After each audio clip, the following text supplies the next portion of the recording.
এই যে উনি আটকাইছে, অ্যালাউ করে নাই। উনি প্রথমে এসে ডিনাই করছে যে না আমি মানা করি নাই, অ্যালাউ করি নাই। তারপরে উনি এসে বলছে না, উনি বলছে ঢুকতে দেওয়া যাবে না। তারপরে না না আপনি দেরি করে এলেন কেন? 1 ঘন্টা আমার পুলিং এজেন্ট ঢুকতে পারে নাই কেন? কি সমস্যা ছিল? মানে 9:35 পুলিং এজেন্ট। ইউসুফ ভাই আপনি স্পিকারে আছেন, একটু বলেন প্রিজাইডিং অফিসার। ভোট গ্রহণ শুরু।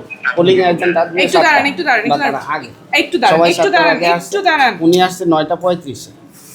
ইউসুফ ভাই হ্যাঁ, ফোনটা স্পিকারেই আছে, কামরুজ্জামান ভাই শুনতেছেন। আপনি যে বললেন যে যখন আসবে তখন ঢুকতে পারবে, কোনো এটাতে কোনো বাধা নাই, এটা একটু বলেন। এবং উনিও বোধহয় ক্লিয়ারেন্স পাইছে এখনই ওনার সিনিয়রের কাছ থেকে, একটু জানাবেন।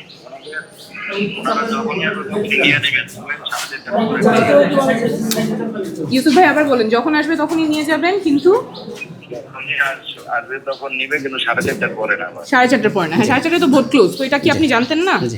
আপনি জানতেন না? প্রিসাইডিং অফিসার এখানকার না, আমার ট্রেনিং এ এটা বলে দিয়েছে উপর সচিব। ট্রেনিং এ কি বলছেন? বলছে যে পরে আসলে না দেওয়ার। কত পরে আসলে না দেওয়ার কথা?